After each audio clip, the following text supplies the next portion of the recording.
Hey everybody, welcome to One Client Away Day 4. I am so excited to be here, and we've been looking at the chat. So many of you are here. I see Shirley, I see Demi, I see Abby, I see Paige, I saw Akam. All of you guys are here, and I just want to say thank you because it's so easy to start something and not finish something. So I'm proud of the finishers, all of you that are sticking to this. And I also saw something really exciting. Akam landed a client yesterday. So everyone do congrats to Akam. He did it by using referrals, which is one of the things we talked about this week. So I am looking forward to today. Who's ready to hop in? Put in ready. Hashtag ready. All right, let me pull up my slides and let's begin. So, we're going to talk about the secret psychology behind leadership and ethical influence. So far this week, you've talked about how to find and attract coaching clients, how to create excited buyers with smart social. We talked about the heck yes sales system, and today is the secret psychology behind leadership and influence. Tomorrow, we're going to go through the 7-figure coaches model, and you're going to have bonuses. You've got workbooks released each day with cheat sheets, scripts, and templates, all designed to help you be successful. It's almost Friday. Who is excited? I know I am excited. The reason why I'm excited, I'm seeing all of the amazing progress, learnings, the gold nuggets. I'm seeing growth in everyone who's attended. Even if this is your first, your fifth, or your 10th challenge, I see everybody getting value, and that just warms my heart. I know that warms our team's heart because that's what we're here to do, is to help you grow and help you succeed. So we got prizes and giveaways. We got $25 gift cards. We've got books. We've got the opportunity to be coached by myself, Sean, and Heather in a special VIP day. How do you win? Put in the chat. Who knows how you win these? By being engaged, by going live every day, by commenting, by supporting other people, by putting comments in the videos. The more engaged you are, the better we are able to see who wins. Why do we do this? Because we know the more you put in, the more you'll get out of it. So not only are you going to get rewarded by your engagement, but we also like to give you fun prizes to celebrate that. So, what was your biggest gold nugget from yesterday? Please put that into the chat, and let's go ahead and put in there what did you get from yesterday? There's so many good things. So go ahead and put that in there. And then I want to ask, how many conversations did you have yesterday? What insights did you gain? And breakthrough is found in your celebration. Did you do a live stream? Did you send an interview request? Did you schedule an interview? Did you do an interview? Did you schedule a wow talk? Maybe you did a wow talk, and maybe you had a sales call, or you landed a client. Any one of these are huge breakthroughs for you. Put in the chat. And maybe if you haven't got them yet, maybe you've got them scheduled. You got that interview scheduled, or you're going to have a sales call scheduled. Put in there that you've got those in plans in the books, and you know when it's going to happen. And if you hadn't had any conversations yet, what is holding you back? Put that in the chat, because someone might have the experience to hop in and help you with that. We also monitor the chat, and maybe that's something that'll help a future training. We're going to be able to say, hey, here's the common things holding people back. Here's how you get over that. And here's how you can address it. So put that in the chat. And as Sean and all of us say, you can't grow what you don't know. So let's see where you are at. So in the chat, I want you to put heck yes or heck no. Number one, you look forward to objections, questions, and concerns. I always kind of talk about in martial art movies when they do this little move. You're like, come on, bring it. Are you at that level with objections, questions, and concerns? You're like, bring them on. Number two, you could tell the difference between a real objection and just an excuse to get out of the conversation. Number three, when talking with potential clients, you spend 85% of the time in deep listening mode. Number four, you don't get nervous, you don't get anxious, you don't get disappointed or aggressive when you hear no. Number five, this challenge has been filled with crazy value for me. I hope that's a heck yes for everybody. If there's a heck no, that's all right too. Number six, you are committed to building your business, land high paying clients, and kiss distraction, overwhelm, and uncertainty. Bye bye. Put in there. I'm seeing some heck yeses, I'm seeing heck no's. And because we got some heck no's, today is about helping you with all of these.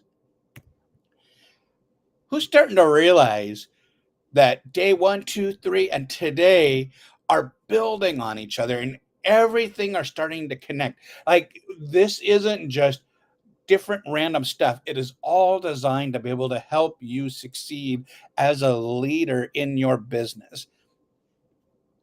Today's training, we're going to go through the Dream Client Matrix. We're going to talk about the deep psychological secrets of objections. We're going to talk about the one simple strategy to help you navigate any concerns or objections. I want to point out the one. You don't need to know 50 or 20 or have a list of the things to say. There's just one simple strategy. No matter what comes your way, you've got that covered. And then the last one is taking back control over the power of hearing no. So it's about to go down. So I want you to put in the chat, I need one of these or all of these. So let's talk about objections. So as I was preparing for today, I realized there is a theme over all of this. And that theme is you always get to choose. I want you to put in there a hashtag in the chat, I get to choose. Today, you are going to see how many opportunities you have to make a choice. And that choice can either build your business or leave you stuck in fear. And so we're going to point out where you have options. Maybe you never knew you had options before. So just a reminder, you always get to choose. So the first question is within yourself. Do I even want this person as a client? Will they be a joy to work with? Not all clients are created equal. So if there's someone who doesn't bring you joy and you really have no alignment with them, it's going to be awkward, fake, forced, probably boring. It might feel like a chore. You ever have that client, you're like, oh, this is coming up. I wonder how this is going to go. Or maybe just get like a negative vibe. Or maybe there's like a lopsided power dynamic or just generally toxic. This is someone you probably don't want to work with. So this is a choice. You know what? If you give me no joy, no alignment, I'm choosing not to take you on. Maybe there's a lot of joy, but there's no alignment. They're fun, they're comfortable and natural to be around, but their goals are different. Maybe these people are more your friends than your clients. But maybe you got alignment, but there's no joy. You got values that are congruent, but the personalities aren't. The goals are congruent, but the processes aren't. And that's okay. People are different. We don't have to help everybody. We help those who give us joy and alignment. These are the people that it's comfortable, it's natural, it's fun, it's stimulating. There's probably lots of laughs. There's lots of trust and equal power dynamic and respect. And we're genuinely rooting for each other's success. One of my best clients is also someone that gives me a lot of referrals, which is really fun because I'm helping them be successful. And they are always like, hey, how do I help you be successful? Because we are rooting for each other's success. I'm like, I want more and more of dream clients exactly like that. And that's what we want for you. And here's a fun secret that transformed me and my business is that it's your business. You get to choose who you work with. Put that hashtag in the chat. I get to choose who I work with. It's so powerful to know you get to say yes or no to who you want, not just who's willing to pay. If you find joy and alignment with the person you're speaking with, then it is your job to just ask. You have not because you ask not. Asking is everything. Asking is the beginning of receiving. If you don't ask, you won't have. So you got to just ask. You have an obligation to go out and share the good news of what's possible when people say yes to working with you. 9 out of 10 times when you ask for something you want, you come from a place of insecurity or passivity or beating around the bush because you're afraid of hearing the word no. My son loves music. He's 13 years old. Plays the violin, plays the ukulele, plays the acoustic guitar. And a few months ago, he decided, I want an electric guitar for Christmas. And he talked about that electric guitar all the dang time, to the point where how he asked, he said he wanted nothing else for Christmas but the guitar. He created a PowerPoint presentation on the benefits for us and him if he got one. He secured cash commitments from his grandparents if we allowed him to do it. I was so proud of him as a coach because people rarely ask for what they want. How many times have you stopped yourself from asking what you wanted because you were afraid to hear no? Asking is the beginning of receiving. If you don't ask, you won't have. What have you stopped yourself from doing or asking for or reaching out for because you were afraid to hear no? Type those in the comments. In business, passive doesn't work. Insecurity won't win. Wishing and hoping is not a viable option. You're sitting there thinking I have a hat and a sweatshirt with my coaching logo. And I always joke to my wife, you never know when someone's going to see me walking around and say, do you do coaching? Why, yes, I would love to sign you up. Wishing doesn't happen. We have to actually ask. What would your life look like 1 year from now if you were never afraid to hear no ever again? In business, not asking means not making money or a difference. And I want you to know, asking or not asking is a choice. Remember, today's theme is you get to choose. So you get to choose to ask. If you're not asking, that means you are choosing not to ask. But you can also choose to ask. But why is asking such a difficult part of life? Are you done choosing to play a small game and allowing fear to hold you back? Put a hashtag no more if you are done choosing to play a small game. So, what happens when prospects say no? Most of the time, prospects don't say no. They actually say why they can't say yes. True. They're basically saying it's not you, it's me. These are called objections. Why do objections exist? Before we can cover specific objections that you're going to hear from potential clients, it's important that you know what objections actually are. Every time you speak with a prospect, they're bringing all the baggage from previous experiences into the conversation. Every pushy salesperson, every aggressive jerk, every manipulative creep. Because of the history of salespeople being pushy, aggressive, and manipulative, buyers have been conditioned to protect themselves from salespeople by using objections. Even though you know that's not true, they don't.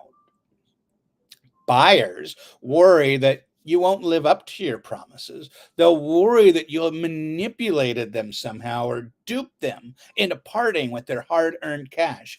They worry that you're going to take advantage of them.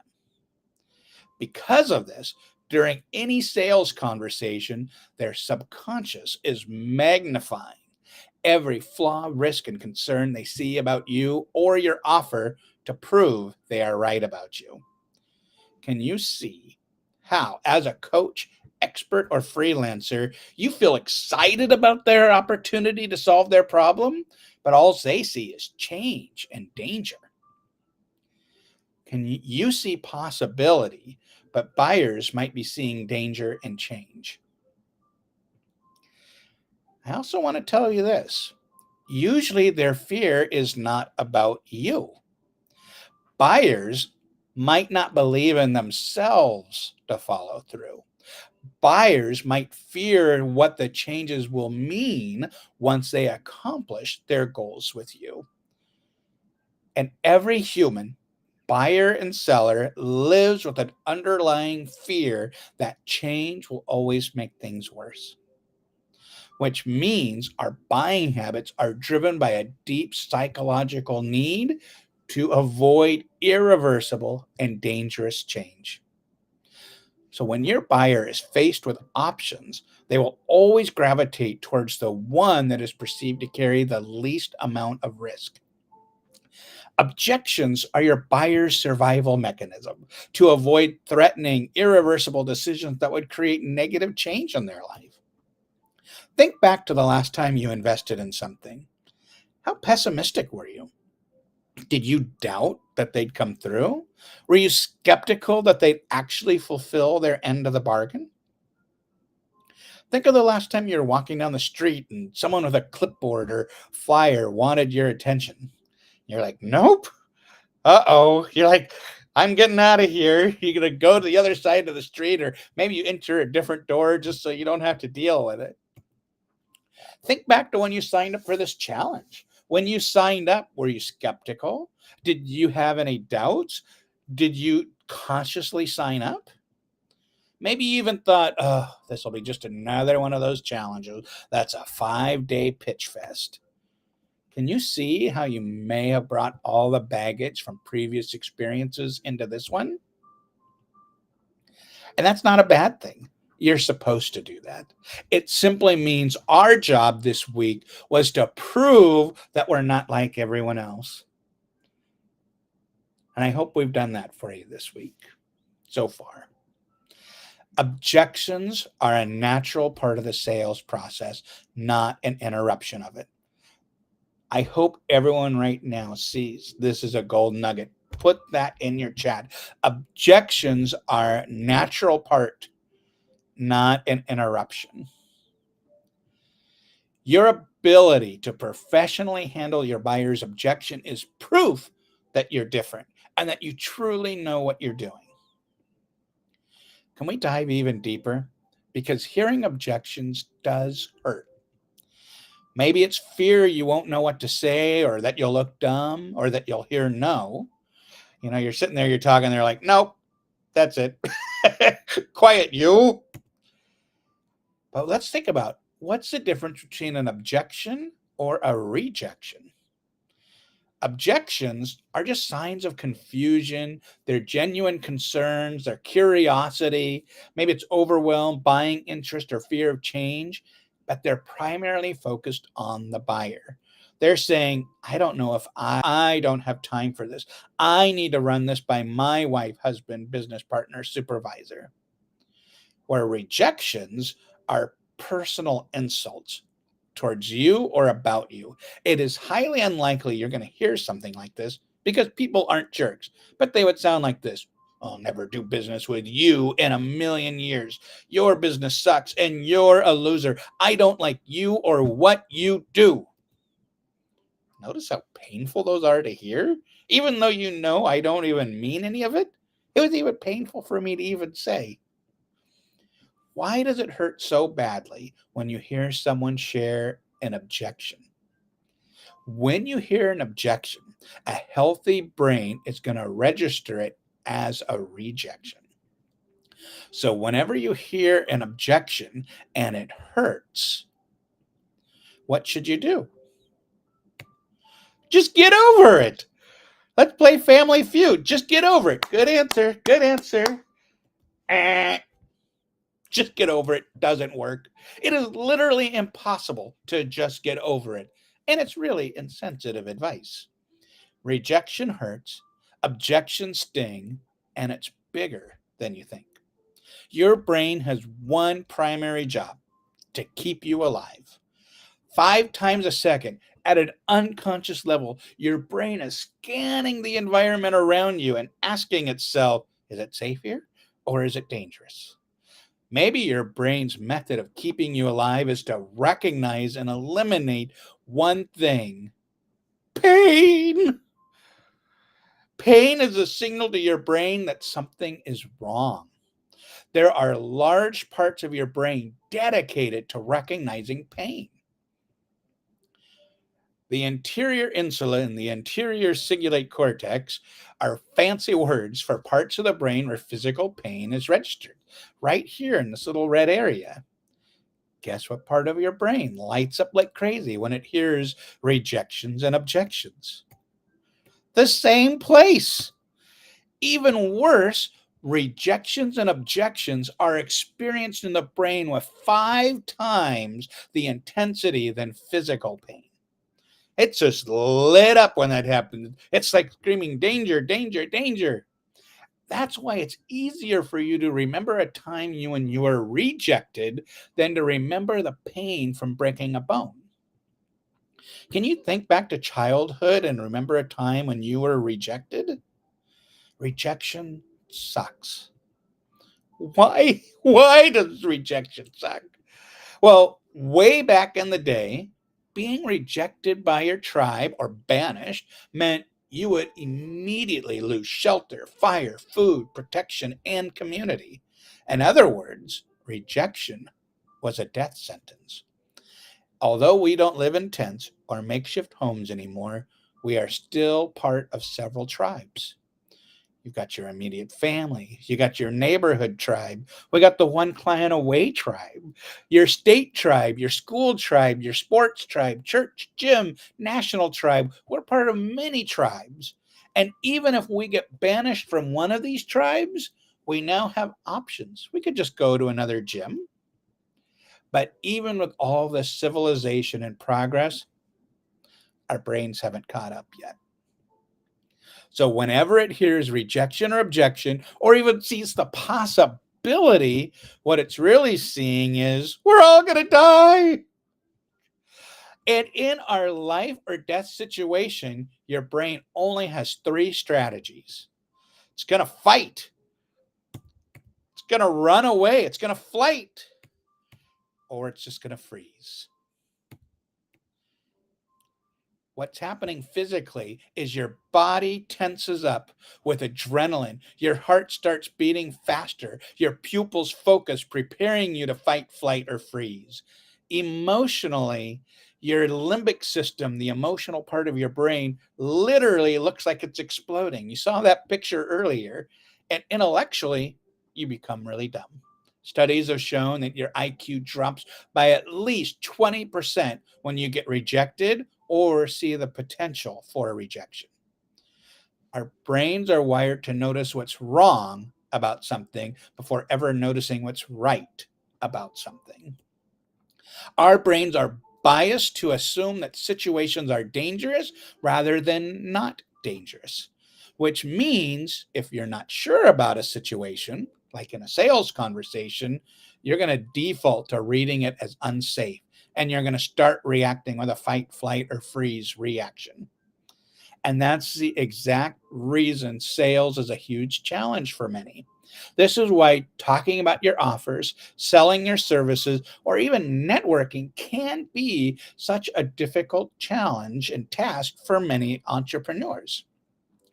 You want to confidently sell, but your brain is literally making it nearly impossible because it thinks it's going to get rejected and die.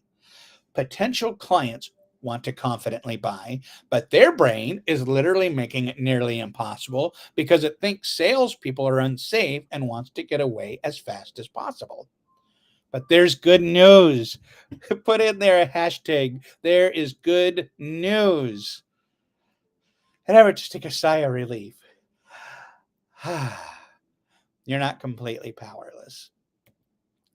If you've already committed to building a successful business and leaving fear, insecurity, and rejection behind so you can confidently land high paying clients, give me a committed in the comments. I recognize your boss does. Look at everyone. Everyone just celebrate not only your commitment, celebrate other people's commitments. No one's succeeding alone here. Every one of you are taking your commitment, and that is amazing. When one succeeds, all of us succeed. Let's talk about taking back control. Let's focus on your potential clients first. How do you make it safe for your clients to confidently buy from you? 5 times a second, your client's brain is asking 4 questions to determine if it's in danger. These 4 questions are directly related to the 4 primary drivers that influence the brain's ability to feel safe. It's tribe, expectation, rank, and autonomy. Put those in the chat. Tribe, expectation, rank, and autonomy. So tribe is your client's brain is asking, are you with me or are you against me? If your clients believe they belong and that you are on their side, it will increase their sense of safety. Think about the silly things you can do at home where you feel safe versus in public. Like, how much are you allowing that authenticity and letting people see the true you and giving them safety and space for them to be the true them? That is creating tribe. Expectations. Your client's brain is asking, do I know what's going to happen or don't I? If the future is clear, the situation feels safe. That's why setting the tone is so key. Think about the last time you were listening to someone talk, like a wedding speech or a class lecture, and the person was speaking, kept going on and on and on, like even past the set schedule. You're like mostly looking for ways to walk out quietly, because when things are unpredictable, you begin to feel unsafe because you don't have because expectations aren't being met. Autonomy. This is another way to create safety for buyers. Is your client's brain is asking, do I have a say or don't I? If your client feels they have a choice in staying or leaving the conversation or in the direction of the conversation, then your client will feel safe.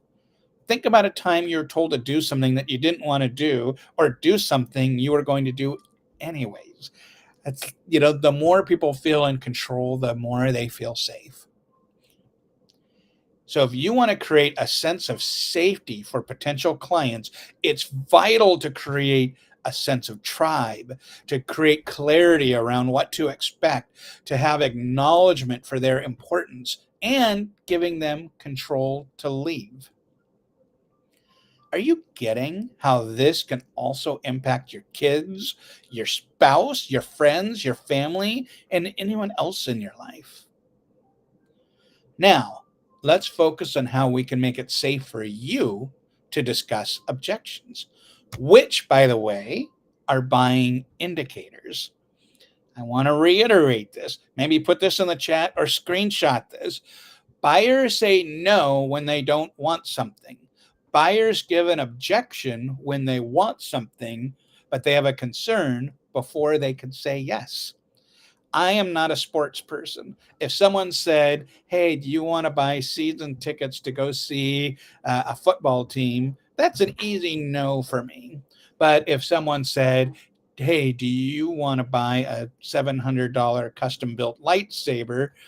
I'm going to lean into that a little bit. Maybe I need to think about the finances. Maybe I need to think about what my spouse would say. Maybe I need to think about how well I'd be able to keep it up. Or maybe I need to think about, I don't even know where I display something like that. I would give an objection towards something that I want that I'm not quite sure how I'm going to be able to get it. So if people don't want something, they're going to say no, and it's super clear, and that's easy. But they give objections when they want something. So when you hear an objection, it means they are interested. Put that in the chat. Objections equals they are interested. So when you hear an objection, you should actually get excited. So let's talk about emotional resilience. This is once again going back to our theme of choice. You get to choose how you respond instead of reacting. Put that in the chat. I get to choose how I respond. Emotional resilience dampens the emotional intensity you feel when you hear an objection. Emotional resilience is built by putting yourself in positions of safe rejection so you can train your brain to recognize it's not a death sentence. There's an amazing TED Talk and a great book called The 97 Days of Rejection. Um, what this person did, I'm spacing on who the author was, but he went through and he wanted to get rejected every day for 97 days. And he would come up with and ask people to do wild things that are guaranteed to get a no. So he hears that over and over again, and it trained his brain to realize I'm still safe. I don't die. I'm not banished when people tell me no. That they aren't rejections. These are just no's and they're okay. So, one thing you could do is ask your neighbor if they could take a photo of you doing a handstand. Ask the restaurant for a free drink or burger. I will say, when I first heard of this from Sean, I did this, and it's actually surprising how often people will say yes. Like, wait, I'm trying to learn to be rejected. So maybe you ask them for 5 free drinks or 5 free burgers. Make it a little out there so that way you get the no's. Because sometimes people are like, yeah, sure. Ask the flight staff if you can move to first class for free. Because safe rejection is going to create strong resilience. Why does this work? Because choosing action dissipates fear. I want you to put in there another choice. I get to choose taking action because our brain imagines the danger. Once we do the action, our brain goes, "Oh, I got a no," or they gave an objection. I'm still okay. And what it does is it teaches your brain that it's okay, that it's safe to hear no. It's safe to hear objection. So choosing actions dissipates fear because it gives real results over imagined consequences. So I love this next piece. This is a technique that is going to help you for all objections you ever hear, and it's called ABRA, ABRA. When your brain hears a rejection, it just needs a nanosecond to process what's happening and realize it's not going to die. And that's where the ABRA brain hack comes into play. So, ABRA stands for awareness, buffer, repeat, and ask. So, awareness, this is simply having the ability to recognize what's happening in your body and brain when you hear an objection. So often we are unconsciously reacting because we aren't having conscious awareness of what's happening. When we have conscious awareness, that now gives you the ability to choose a response instead of just reacting. So when you know what's happening, you're going to have a much greater capacity to make sense of the emotion and take back control and choose your response. And self-awareness breeds self-control. Let's do a quick check-in. How are you feeling right now? How are you breathing? Is it shallow? Is it quick? Is it relaxed? Is it slow? Is it fast? Are you smiling or frowning? Your face neutral? Are you hunched over or sat up straight? Are you tense or relaxed? And a bigger question, were you consciously aware of this before I brought it up. Awareness is helping you say anytime you're in a sales conversation, try to retain about 10% of your awareness on your own body, breathing, emotions, and thought. And now let's go to the buffer. Buffers are quick statements, agreements, or questions that you've rehearsed. I want to repeat, you've rehearsed, you've practiced, and that you have on standby to say immediately after hearing an objection. Buffers give your brain enough time to calm down and realize it's not about to die. So things you might say are, hey, that's interesting. Can you tell me why this is important to you? Oh, interesting. Can you walk me through your concern? Oh, just to be sure I understand your question, could you elaborate a little more? One of my favorites that I learned from Sean and use all the time is a great buffer is great question. I get it. Put that in the chat. Great question. I get it. And then you want to repeat. After you've set your buffer, you want to make sure your prospect feels valued, that their concerns are valid, and that you've heard them correctly. So then you can confidently walk them through their objection. You could do this by simply repeating their objection to them instead of trying to answer it immediately. So you could say, great question. I get it. What I hear you saying is that right? The reason why we have spent this time with you this week is we want to help you be a professional. Professionals are people who help others feel seen and heard. I did some studies on charisma, and one of the things that they said is scientifically is the people who are the most charismatic in the room. Sometimes we think, oh, they just got style and class, and people just like them. But true charisma are the ones who make others in the room feel like they were only talking to them. They felt seen and heard.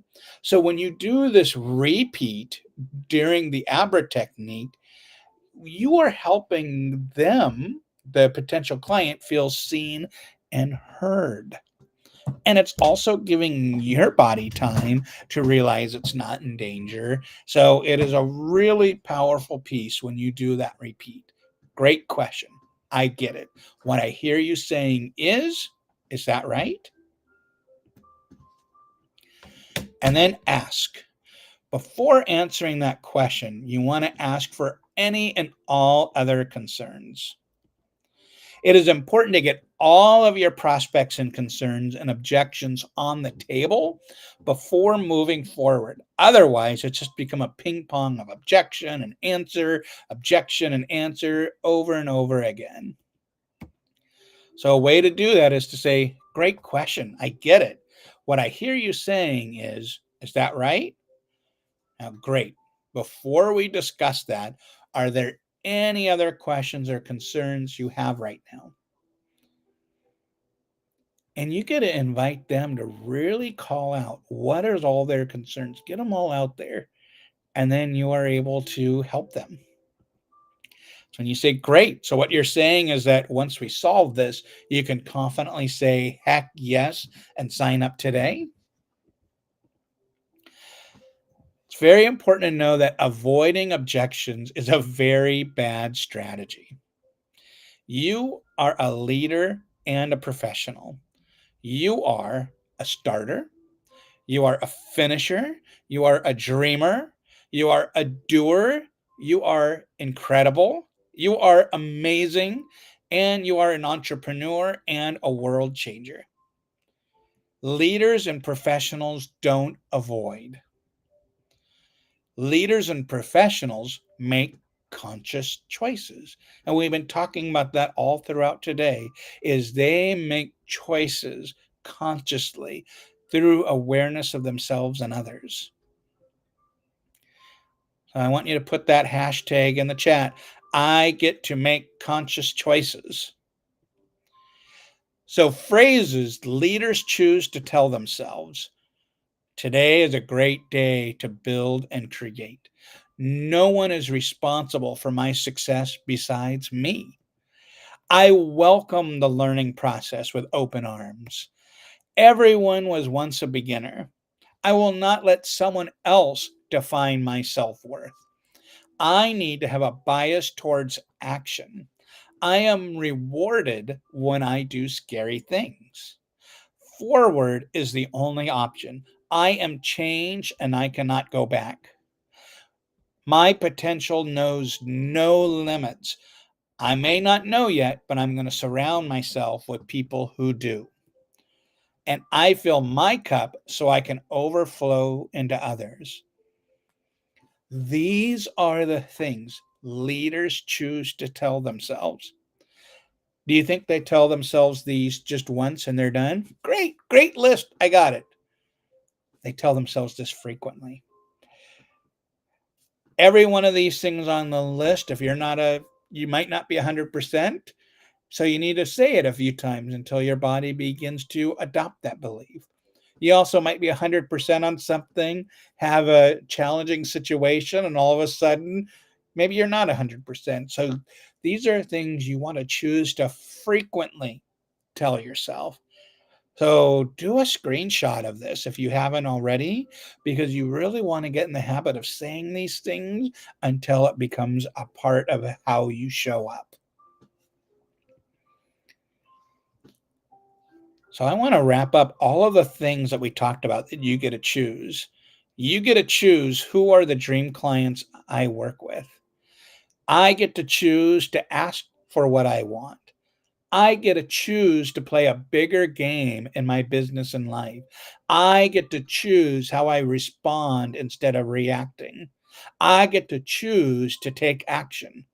And I get to choose to be a leader. Take a screenshot of that. And maybe put in the chat right now, which one of these choices are you going to focus on today? After we get done, I want you to say which one of these is going to be your choice for today. Put that in the chat, please. When we realize, we talked so much this week about making a decision, but so often many people don't think they often think they have forced decisions because they don't know they have a choice. And that's what I really want to help all of you understand is you are full of choices. There are many options for you to choose from. And if I helped you have even awareness of something maybe you didn't know is something that could be a choice, I hope that's a win for you. So the day 4 workbook will be emailed to you for free. You're going to get the ABRA strategy, the TERRA method, the psychology of objection. If my team could put the link into the chat, I just realized that link is wrong. I think it should be clientchallenge.com/day FOUR. And here's your action plan. Interview one more person by tomorrow. At most, this will take 1 hour. Use the referral script and offer someone a free wow talk and turn it into a sales conversation. Use the ABRA strategy we talked about today. And then I want you to go live in the group and share your answer to these 2 questions. What will you ask for now that you are not afraid of being hurt, of hearing no? And what's your biggest breakthrough today? Every live stream enters you in to win a prize.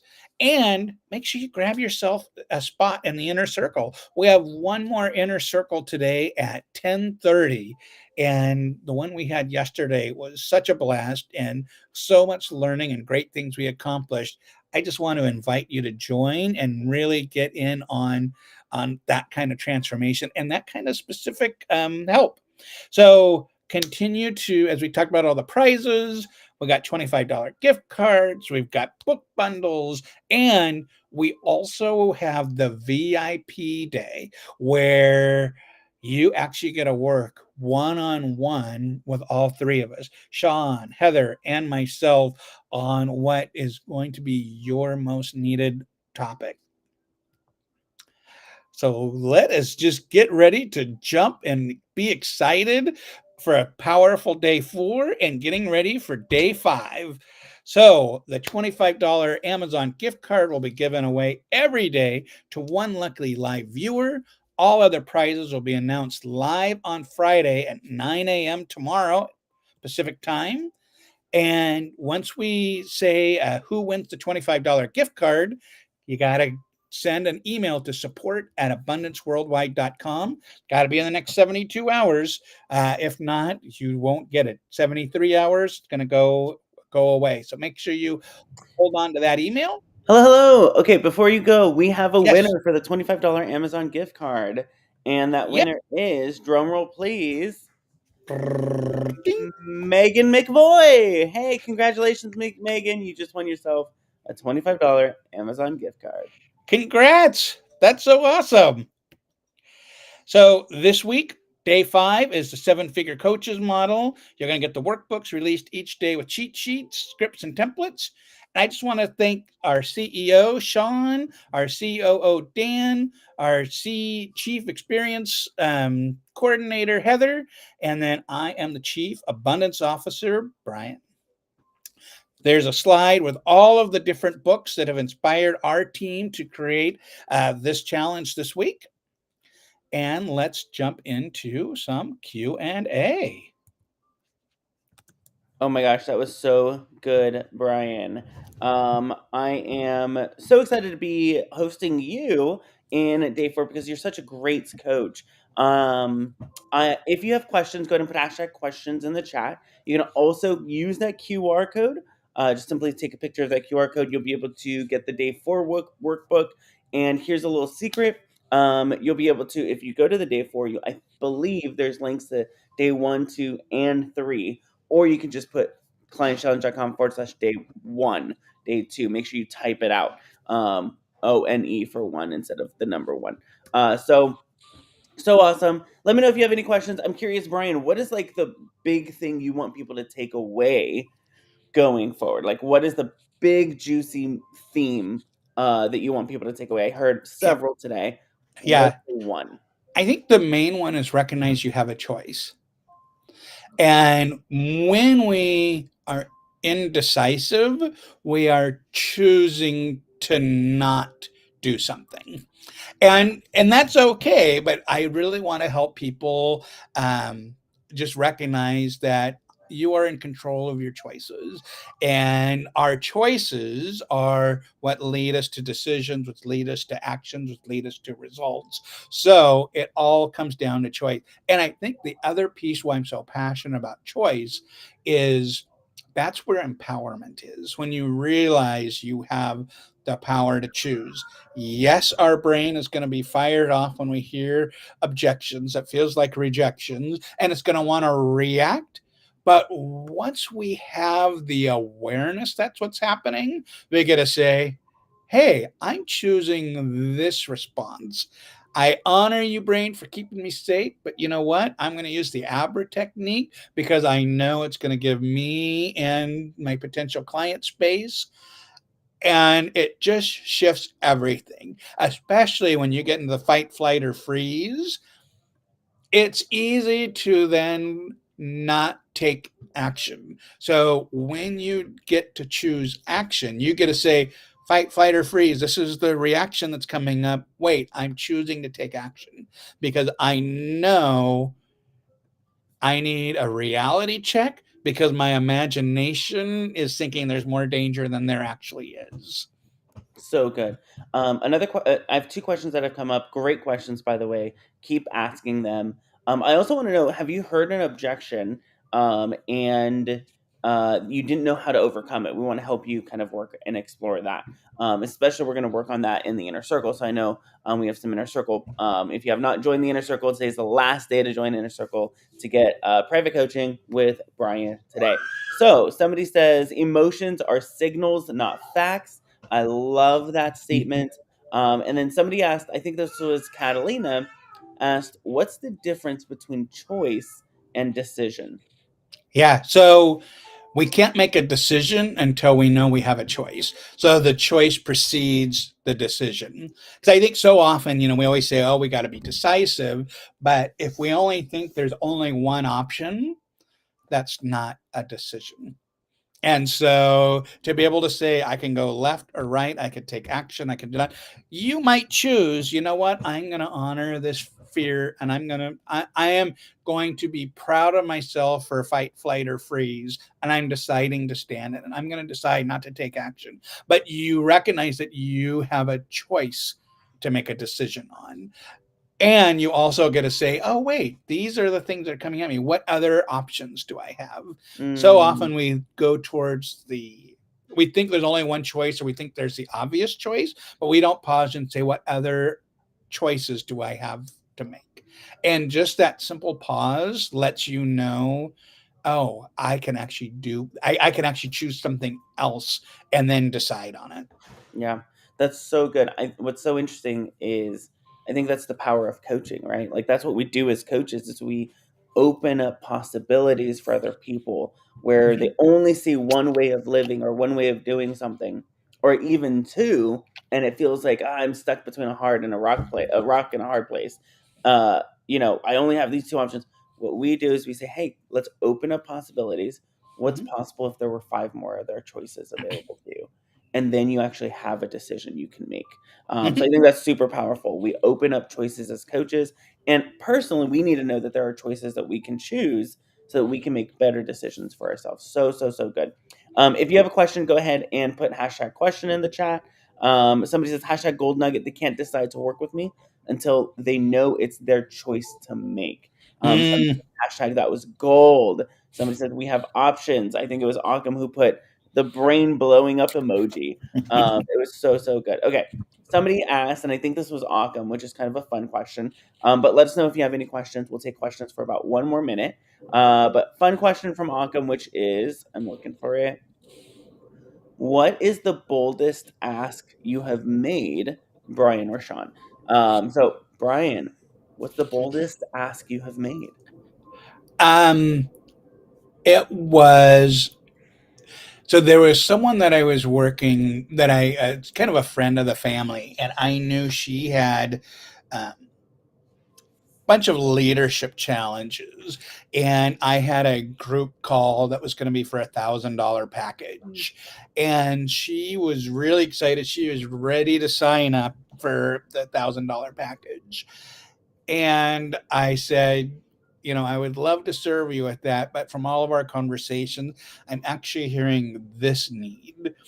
And I took a sales call of $1,000 and it ended up being $6,000 and had her company pay for it.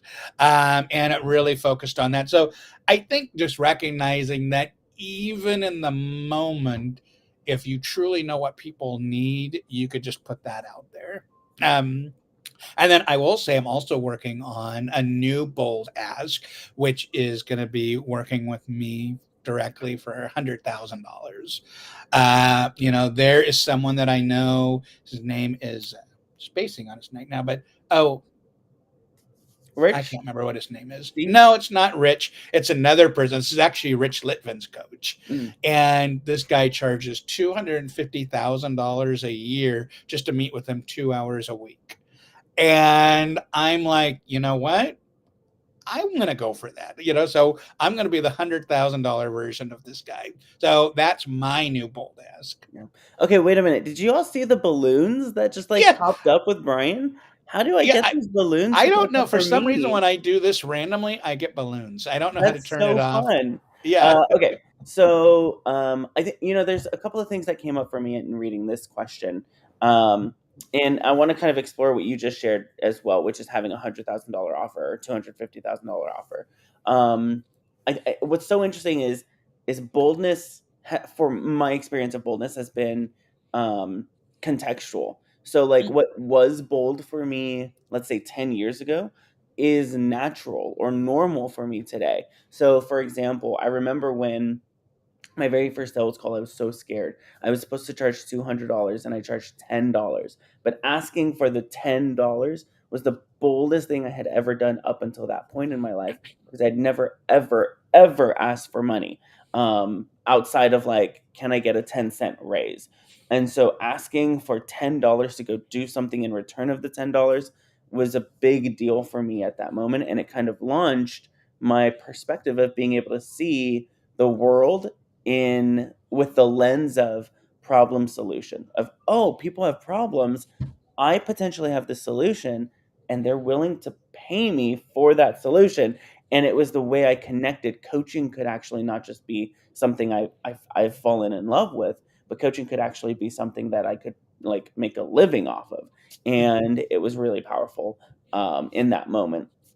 And then, asking for $10 became normal, so I started asking for $200, and then started asking for 2,000, and then asking for 20,000, and asking for 200,000, and it's been pretty incredible to see how that boldness grows and how Mhm. things become normal. So wherever you're at, whatever is bold for you, I would encourage you, meet yourself at that threshold, level up, and step into that leadership where you're making that ask.